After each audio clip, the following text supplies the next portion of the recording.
بالکل اسی طرح سمجھ لیجئے، ایک بات یاد آئی ہے، حضور فرماتے ہیں کہ جس طرح کان لگا کر اللہ قرآن کو سنتا ہے کسی چیز کو نہیں سنتا۔ ہمیں نظر نہیں آتا نا، ہمیں معلوم نہیں ہے، ہم قرآن پڑھ رہے ہیں تو سننے والا کون ہے؟ سب سے زیادہ کان لگا کر خود اللہ۔ یہاں اس لیے مجھے یاد آیا کہ ابو موسیٰ اشعری کو کیا پتا تھا کہ کون سن رہا ہے؟ وہ اپنی کیفیت میں نماز میں تہجد میں قرآن کی تلاوت کر رہے تھے، اور ظاہر بات ہے ان کے گھر ایکڑوں میں بنے ہوئے نہیں تھے، ایک ایک کمرہ، ایک ایک کوئی حجرہ، ایسے ہی تو گھر تھے نا صحابہ کے، لہذا حضور پاس سے گزرے، آواز آئی، کافی دیر سنتے رہے۔ اس کے بعد آپ تشریف لے گئے، صبح فجر میں ملاقات ہوئی تو حضور نے تحسین کے انداز میں فرمایا، یا ابا موسیٰ انک قد اوتیت مزمارا من مزامیر آل داؤد، اے ابو موسیٰ تمہیں تو آل داؤد کے سازوں میں سے ایک ساز اللہ نے عطا فرما دیا ہے۔ جس طرح حضرت داؤد، لہن داؤدی مشہور ہے کہ جب وہ پچھلے پہر رات کو حمد کے ترانے الاپتے تھے، قرآن میں ہے کہ پرندے شامل ہو جاتے تھے ساتھ، اور پہاڑ وجد میں آتے تھے، پہاڑ بھی ان کے ساتھ شریک ہوتے تھے۔ تو جس طرح کا اللہ نے ان کو لہن عطا فرمایا تھا، حضور نے تحسین کے انداز میں فرمایا ہے ابو موسیٰ اشعری، اللہ نے تمہیں بھی آل داؤد کے سازوں میں سے ایک ساز عطا فرمایا۔ بہرحال قرآن مجید کا جو یہ میوزک ہے، قرآن کے الفاظ کا جو حسن ہے، جہاں تک حسن معنوی ہے وہ تو ہر لفظ میں ہے، لیکن یہ حسن ظاہری، حسن صوتی، حسن لفظی، یہ اپنے کلائمیکس پر آپ کو نظر آئے گا سورہ رحمان میں۔ لیکن قرآن میں یہ سورت اس اعتبار سے بھی ممتاز ہے، اس کی 4 آیات پر ذرا توجہ کریں گے، عجیب حقائق سامنے آئیں گے۔ جہاں یہ قرآن مجید کے حسن صوت اور حسن لفظی کی معراج ہے، وہیں اس کی پہلی 4 آیات میں 4 چوٹی کی چیزوں کا ذکر ہے، سب سے اونچی چیزیں۔ پہلی آیت کیا ہے؟ الرحمن، ایک آیت ہو گئی۔ رحمان کیا ہے؟ اللہ کا نام ہے۔ کبھی آپ نے غور کیا اللہ کے ناموں میں سب سے پیارا نام کون سا ہوگا؟ رحمان۔ کیوں؟ اس کا مادہ کیا ہے؟ رحمت۔ ہمیں سب سے بڑھ کر جس چیز کی ضرورت ہے وہ کیا ہے؟ رحمت خداوندی۔ نام اچھی طرح سن لیجئے اس حضور کے قول کو۔ حضور فرماتے کوئی شخص جنت میں مجرد اپنے عمل کی بنیاد پر داخل نہیں ہو سکے گا جب تک کہ رحمت خداوندی دستگیری نہ کرے۔ کسی صحابی نے بڑی ہمت اور جرأت کا ثبوت دیا کہ پوچھ لیا، کیا حضور آپ بھی؟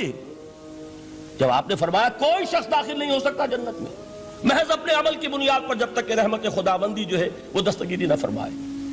پوچھا گیا کیا آپ بھی؟ آپ نے فرمایا ہاں میں بھی۔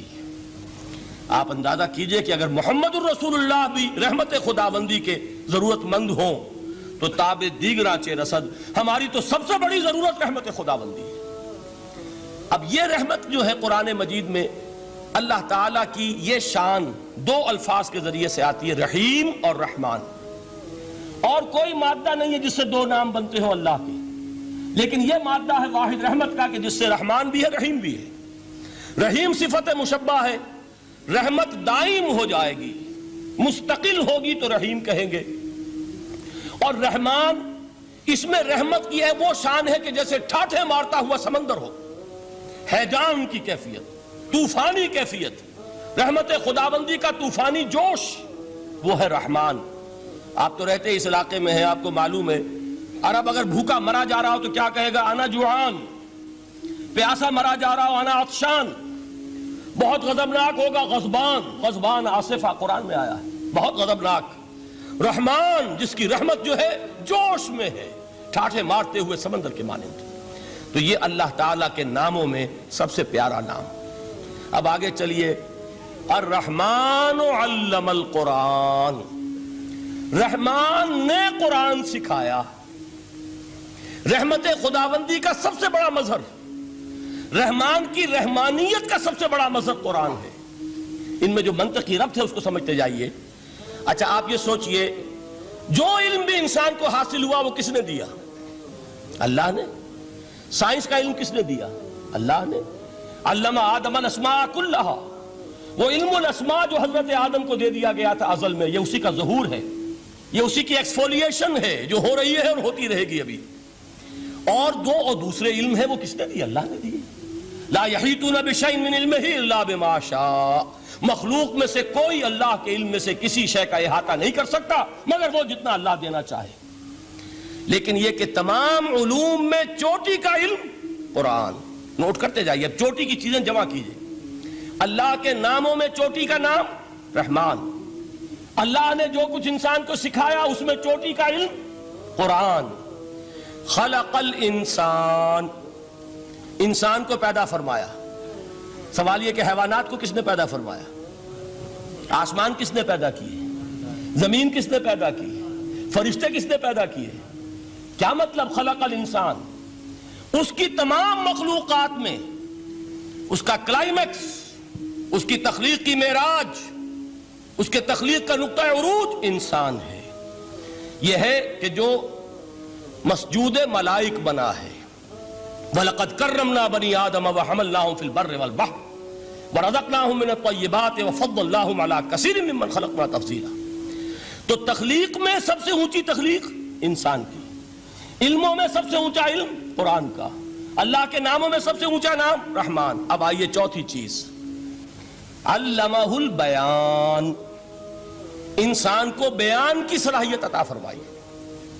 کیا اور کوئی صلاحیت عطا نہیں کی؟ بینائی کس نے دی؟ اللہ نے.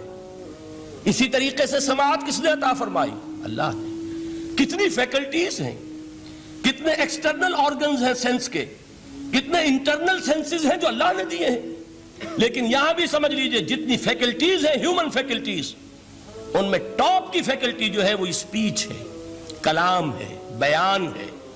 جن لوگوں نے میڈیکل سائنس کا مطالعہ کیا ہے وہ جانتے ہیں کہ یہ برین ہے، ہیومن برین، اس برین میں جو وہ اوپر ایک زرد سا مادہ ہوتا ہے، گرے میٹر، اس کی ایک کوٹنگ ہوتی ہے، یہ ہائیسٹ ایوالوڈ فارم ہے.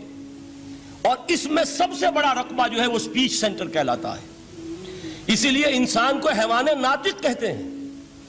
حیوان کے اور انسان کے مابین امتیاز قائم کیا گیا، نطق، گویائی، بولنا. اب یہ کیا چیز ہوئی؟ انسان کی صلاحیتوں میں سے سب سے اونچی صلاحیت. 4 آیتیں ہو گئی نا.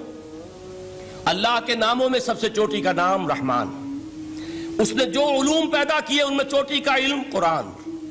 اس نے جو مخلوقات پیدا فرمائی ان میں چوٹی کی مخلوق انسان. انسان کو جو صلاحیتیں اور استعدادات عطا فرمائی ان میں چوٹی کی استعداد بیان. جمع کیجئے، نتیجہ کیا نکلے گا؟ وہ نتیجہ ایک حدیث نبوی کی شکل میں سامنے آتا ہے. پہلی حدیث میں نے یہی پڑھی تھی، اس کے راوی کون ہے؟ عثمان ابن عفان. میں حیران ہوتا ہوں وہ قافیہ یہاں بھی موجود ہے، رحمان، قرآن، بیان، انسان، عثمان، عفان. باپ کا نام بھی اسی وزن پر ہے، عثمان ابن عفان. عن عثمان ابن عفان رضی اللہ تعالی عنہ قال قال رسول اللہ صلی اللہ علیہ وسلم. حضرت عثمان شہید مظلوم ذو النورین رضی اللہ تعالی عنہ فرماتے ہیں کہ اللہ کے رسول صلی اللہ علیہ وسلم نے فرمایا، خیرکم من تعلم القرآن وعلمہ. تم میں سے بہترین لوگ وہ ہیں جو قرآن سیکھیں اور سکھائیں. قوت بیان جو تمہاری ٹاپ فیکلٹی ہے، اس کا استعمال کسی گھٹیا کام کے لیے نہیں ہونا چاہیے. دیکھیے اردو میں محاورہ ہے کہ توپ سے مکھی نہیں ماری جاتی. توپ بنائی گئی ہے کسی بڑی شے کے لیے، مکھی مارنے کے لیے توپ استعمال نہیں ہوتی. یہ قوت بیان جو ہے، جو ٹاپ موسٹ فیکلٹی ہے ہیومن، جو فیکلٹیز ہیں ان میں سے، اس کا استعمال بھی ٹاپ موسٹ ہونا چاہیے. قرآن کو بیان کرو. وہ جیسے کہ علامہ اقبال نے کہا ہے، بلکہ غالباً ان کے قبر پر آس پاس جو اشعار لکھے ہوئے ان میں سے ایک یہ بھی ہے، اگر یک قطرہ خونداری، اگر مشتے پرے داری، بیابامن تو آموزم طریق شاہ بازی را.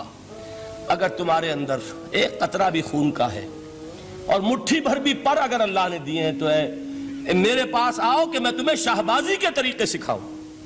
اسی طرح جان لیجئے اگر اللہ نے قوت گویائی عطا فرمائی، اگر اللہ نے تمہیں حیوان ناطق بنایا، اگر اللہ تعالیٰ نے تمہیں یہ صلاحیت عطا فرمائی، اس صلاحیت کا مصرف دنیا کو نہ بناؤ، اس صلاحیت کا مصرف اللہ کے کلام کو پھیلانے پر اس کو صرف کرو. هي الحلقات تحفظني بآيات من القرآن، هي الحلقات تملأني بحب المصطفى العدنان.